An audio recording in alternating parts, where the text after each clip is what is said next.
চট্টগ্রামের সাতকানিয়ায় বাইতুল ইজ্জাতে ১০৪তম রিক্রুট ব্যাচের সমাপনী কুচকাওয়াজ সম্পন্ন। বিশেষ প্রতিনিধি মোহাম্মদ কলিমুল্লাহ।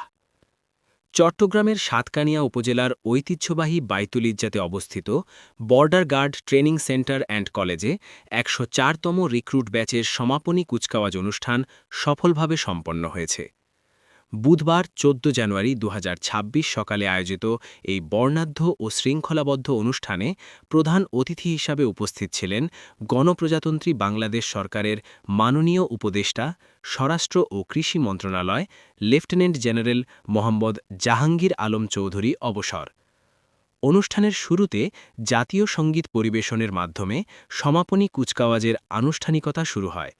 পরে প্রশিক্ষণপ্রাপ্ত রিক্রুটদের কুচকাওয়াজ, অস্ত্র পরিচালনা, শারীরিক কসরত ও সমন্বিত ড্রিল প্রদর্শন করা হয়, যা উপস্থিত অতিথি ও দর্শনার্থীদের দৃষ্টি কাড়ে।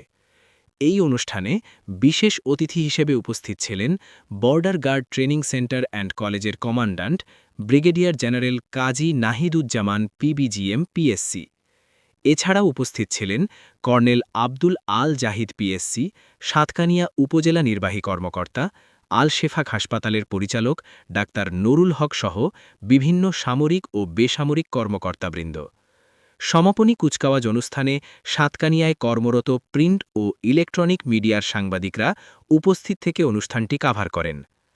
প্রধান অতিথির বক্তব্যে লেফটেন্যান্ট জেনারেল মোহাম্মদ জাহাঙ্গীর আলম চৌধুরী অবসর বলেন, দেশের সীমান্ত রক্ষা ও জাতীয় নিরাপত্তা নিশ্চিত করতে বর্ডার গার্ড বাংলাদেশের সদস্যদের পেশাদারিত্ব, সততা ও শৃঙ্খলা বজায় রাখা অত্যন্ত জরুরি। তিনি নবীন রিক্রুটদের দেশপ্রেমে উদ্বুদ্ধ হয়ে সততা ও নিষ্ঠার সঙ্গে দায়িত্ব পালনের আহ্বান জানান। তিনি আরও বলেন, প্রশিক্ষণের মাধ্যমে অর্জিত দক্ষতা ও অভিজ্ঞতা ভবিষ্যতে দায়িত্ব পালনে গুরুত্বপূর্ণ ভূমিকা রাখবে এবং দেশের সার্বভৌমত্ব রক্ষায় বর্ডার গার্ড বাংলাদেশ আরও শক্তিশালী ভূমিকা পালন করবে। অনুষ্ঠান শেষে প্রশিক্ষণ সমাপনীতে উত্তীর্ণ রিক্রুটদের আনুষ্ঠানিকভাবে অভিনন্দন জানানো হয় এবং সফলভাবে প্রশিক্ষণ সম্পন্ন করায় সংশ্লিষ্ট প্রশিক্ষক ও কর্মকর্তাদের প্রতি কৃতজ্ঞতা প্রকাশ করা হয়। সমাপনী কুচকাওয়াজ অনুষ্ঠানের মাধ্যমে ১০৪তম রিক্রুট ব্যাচের প্রশিক্ষণ কার্যক্রমের সফল সমাপ্তি ঘটে, যা বর্ডার গার্ড বাংলাদেশের চলমান উন্নয়ন ও পেশাদারিত্বের আরেকটি গুরুত্বপূর্ণ দৃষ্টান্ত হিসাবে বিবেচিত হচ্ছে। জাতীয় নির্বাচন, এই নির্বাচনে তারা অংশগ্রহণ করবে। স্যার, যারা বিশৃঙ্খলা সৃষ্টি করবে অথবা নির্বাচনের নিরাপত্তার জন্য স্যার কি ব্যবস্থা নিয়েছেন?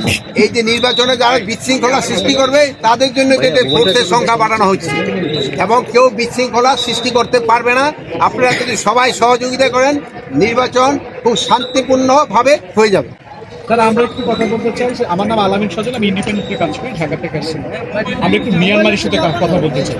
আমরা যেটা দেখেছি যে আমাদের সীমান্ত বারবার লঙ্ঘন হচ্ছে, আন্তর্জাতিক আইন তারা লঙ্ঘন করতেছে। পররাষ্ট্র মন্ত্রণালয় থেকে তাদের এখানকার যিনি কর্মকর্তা আসলে মিয়ানমারের সাথেই নাই। তো সেই ক্ষেত্রে আমরা আমি আপনাকে এর আগে একবার বলছি যে দেখান আর্মির হাতে, মিয়ানমার আর্মি কিন্তু বর্ডারে নাই। এই জন্য আমাদের একটা তো সমস্যা ডেফিনেটলি হচ্ছে, বাট আমাদের যোগাযোগ হলো মিয়ানমার সরকারের সাথে। তা আমাদের কোনো কিছু হলেই আমরা প্রতিবাদ জানাই মিয়ানমার সরকারকে। বাট আরাকান আর্মি যারা এখনো বর্ডার আছে তাদের তো আমরা এখনো বৈধতা দেই নেই এবং তারা যে বিভিন্নভাবে বর্ডারে যে আমাদের কিছু কিছু সমস্যার সৃষ্টি করতেছে তা আপনারা জানেন। কিছুদিন আগে আমাদের একটা ছোটো বাচ্চাও বর্ডারে আঘাতে আহত হয়েছে, তাকে আমরা অলরেডি ঢাকা নিয়ে আসা হয়েছে। এবং মাঝে মাঝে তারা দেখুন মিয়ানমার সেনাবাহিনী এবং আরাকান বাহিনীর নিজেদের ভিতরে যে সময় গণ্ডগোল লেগে যায়, সেই সময় অনেক সময় দুই একটা গোলা আমাদের সাইডে এসে পড়ে। এই জন্য আমরা প্রতিবাদ করছি এবং এটা যেন ভবিষ্যতে না আসে এই জন্য আমরা সব ধরনের প্রস্তুতি নিচ্ছি। স্যার, আমার নাম সাইরাস, আমি জিটিভিতে কাজ করি। স্যার, আমার একটা প্রশ্ন ছিল আবারও নির্বাচন প্রসঙ্গে, যে পার্শ্ববর্তী রাষ্ট্রে আমাদের সাবেক যিনি প্রধানমন্ত্রী যিনি পালিয়ে গিয়েছেন শেখ হাসিনা, তিনি রয়েছেন ওখানে এবং তিনি এবং তার পুত্র সজীব জয় নির্বাচন প্রসঙ্গে বিভিন্ন সময় হুমকি ধামকি দিয়ে আসছে। সেক্ষেত্রে ভোটারদেরকে কোনো এই ধরনের হুমকি ধামকি শঙ্কিত করবে কিনা, আপনি স্বরাষ্ট্র উপদেষ্টা হিসেবে ভোটারদেরকে কি ধরনের আশ্বস্ত করতে চান আগামী 12 ফেব্রুয়ারির নির্বাচনে তারা নির্বিঘ্নে ভোট কেন্দ্রে যেতে পারবে কিনা, এবং ভোট কেন্দ্রে যারা দায়িত্ব পালন করবে, যে সমস্ত সামরিক বেসামরিক বা সিভিলিয়ানরা, তাদের নিরাপত্তা ব্যবস্থা কোনো ঢেলে সাজিয়েছেন? স্যার আমি একটু যোগ করবো স্যার। হলো একটা একটা করে শেষ করি। আপনি তো নিজে শঙ্কিত না, আর ওই দূরে থেকে যদি তারা ওই বিভিন্ন ধরনের কি বলে বক্তব্য দিচ্ছে, যদি তাদের এত সাহস থাকে তো দেশে এসে যদি যারা পালায় আছে অন্য জায়গায়, ওখান থেকে তো পালায় আছে, চোর তো অনেক কিছু বলতে পারে, তারা পালায় আছে, পালায় ওখান থেকে বলতেছে, তাদের তো কেউ শঙ্কিত হবে না।